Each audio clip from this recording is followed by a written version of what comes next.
Hello guys, आपका मेरे channel BVM lion में बहुत बहुत स्वागत है। आज मैं आपको अपने विद्यालय की फेयरवेल पार्टी में शामिल करना चाहता हूं, तो आप मेरे साथ बने रहिए।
करा।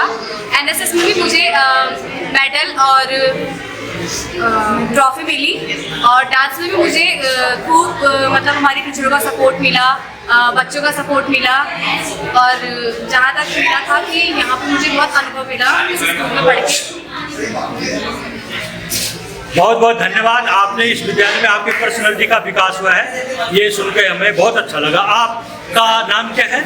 सर मेरा नाम दीपशिखा रावत है, मैं क्लास 12 की छात्रा हूँ और मेरे यहाँ पे सेकंड ईयर है और इस स्कूल से मेरा अनुभव बहुत अच्छा रहा है। यहाँ की शिक्षा से लेकर मैं यहाँ पे पढ़ाई की वजह से ही ज़्यादा आई हूँ क्योंकि यहाँ पे लैब में ले जाते हैं और पूरा प्रैक्टिकल बच्चों को करवाते हैं, उस वजह से मैं ज़्यादा आई हूँ। Thank you. आपका नाम क्या है? मेरा नाम प्रियंका है। प्रियंका जी, आप अपना अनुभव बताइए।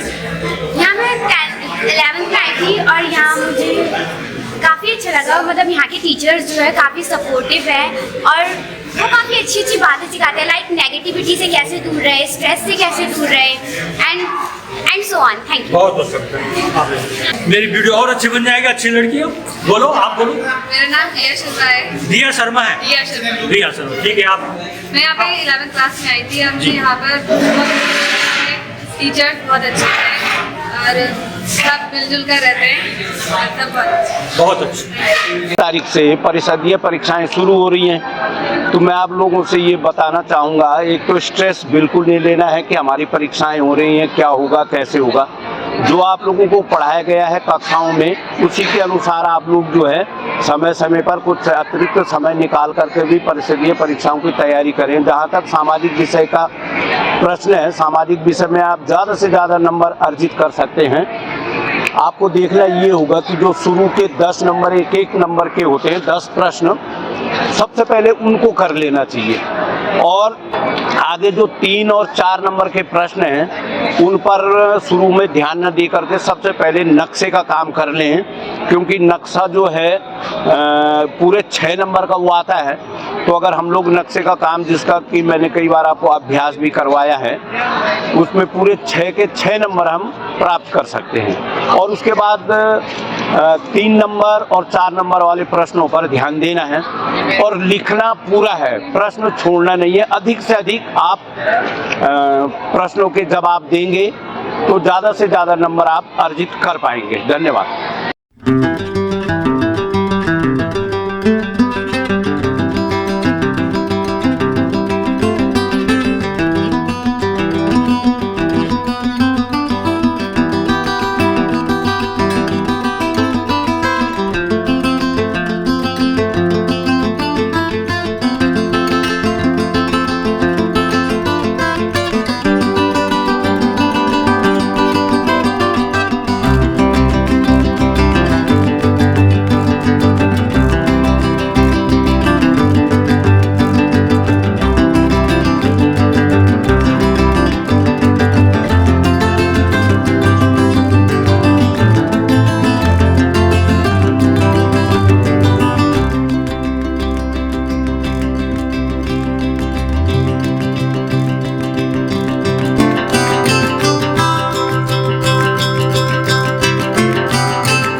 था कि इस समय मेरी बात सुन लो, मैं आपको देख रहा हूं,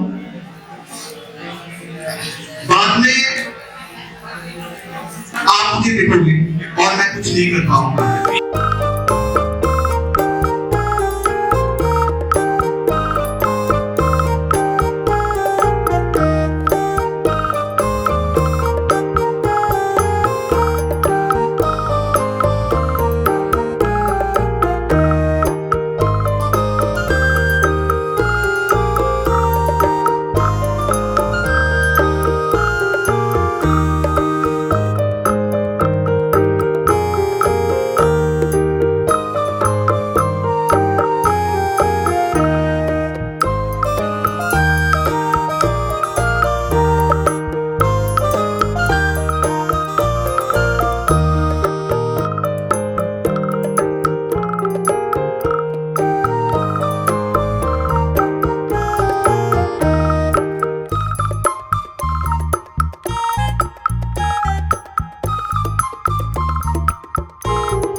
यथार्थ सत्य भी है कि हमें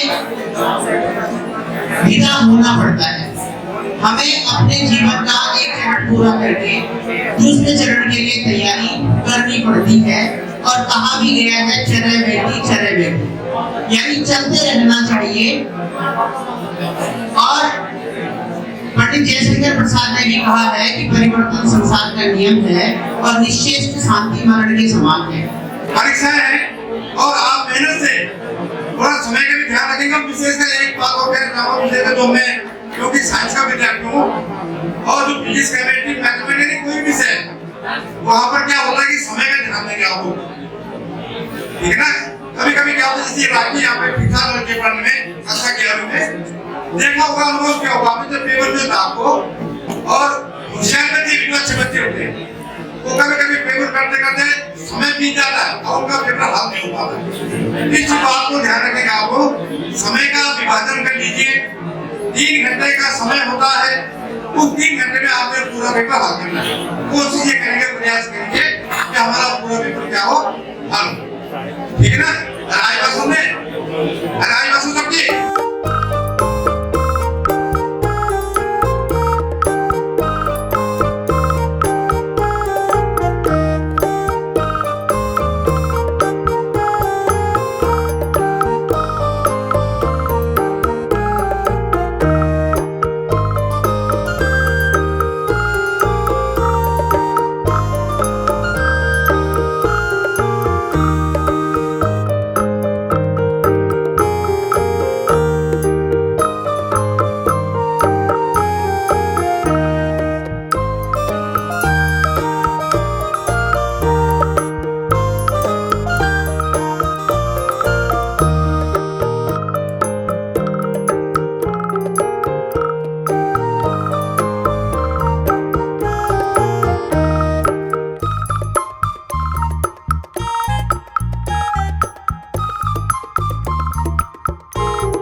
परीक्षा में अच्छे नंबर लाने का एक मूल मंत्र ये है, आपको एग्जाम के दौरान अपने स्वास्थ्य का ख्याल भी रखना है, क्योंकि कहते हैं ना स्वस्थ शरीर में ही स्वस्थ मस्तिष्क का निर्माण होता है। आप अपनी भोजन शैली पर ध्यान रखें। ये जो जंक खाते हैं आप उसको बिल्कुल बंद कर दें एग्जाम के दौरान। ये तली हुई चीजें खाते हैं इनको बिल्कुल बंद कर दीजिए। और अपना एक रूटीन सोने का, कई बच्चे होते होंगे साल भर तो पढ़ते नहीं है, लास्ट में उनकी नींदें गायब हो जाती है और वो कहते हैं कि आज तो मैंने पूरी रात पढ़ना है, और पढ़ते भी हैं। लेकिन बच्चों हमारे शरीर को निद्रा की भी आवश्यकता होती है, और कम से कम 6 और 7 घंटे। और अगर आप 6-7 घंटे सोते नहीं हैं तो एग्जाम हॉल में आपकी परफॉर्मेंस पर उसका बहुत नकारात्मक प्रभाव पड़ता है। अब इसका मतलब ये मत समझ लेना कि आपको कहा है कि सो जाना तो बस अब तो मैं नौकरी काम करके सोता हूं, नहीं। और आपके जो गैप है एग्जाम में बीच में गैप होते हैं ना 2-3 दिन के, आप उसमें पूरा जितना आपने पढ़ा हुआ है उसको एक बार जरूर रिपीट कर दें। और बिल्कुल एग्जाम के दिनों में नई चीज पढ़ने का प्रयास कम करें, जो आपने अब तक पढ़ा है उसको रिपीट करने का प्रयास करें। घर से आते हैं ना, कुछ बच्चों की आदत होती है कि लगातार जब तक एग्जाम हॉल के अंदर नहीं जाते कोने कोने में बैठ के पढ़ते रहते हैं। बच्चों गलत नहीं, जब आप घर से निकल गए हैं अब बिल्कुल मत सोचिए एग्जाम के बारे में। वो लगातार जो आप कोने कोने बैठ करके पढ़ते हैं वो आपको अनावश्यक रूप से तनाव पैदा करता है, और वो तनाव जो होता है वो आपके लिए एग्जाम हॉल में आपकी जो बेहतरीन कार्य करने का जो गति होती है उसको प्रभावित करता है। इसलिए आप बिल्कुल जितना पढ़ लिया आपने, घर से निकलिए और उसके बाद रिलैक्स रहिए, बिल्कुल मत देखिए कि बच्चों आज के बच्चों के विशेष रूप से कि आपने एक भी प्रश्न छोड़ करके नहीं आना है।